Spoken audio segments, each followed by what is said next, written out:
Buenos días, hoy te voy a mostrar cómo cambiar el idioma en Realme 11 Pro Plus.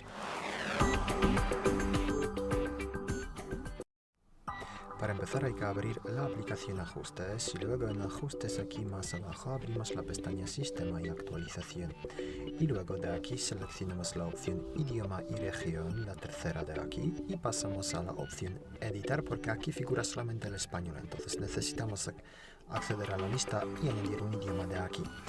Vamos a poner el dispositivo en filipino, entonces pulsamos esta opción aquí a la derecha y pulsamos luego aquí la primera opción, sí, la roja. De esta manera ponemos el idioma en la lista como primero predeterminado y así cambiamos el idioma del sistema. También desde aquí puedes eliminar el español u otro idioma de esta manera y si pulsas atrás el cambio ya está introducido aquí. Muchas gracias por ver el vídeo, te comentario abajo, suscribirte al canal. Hasta luego.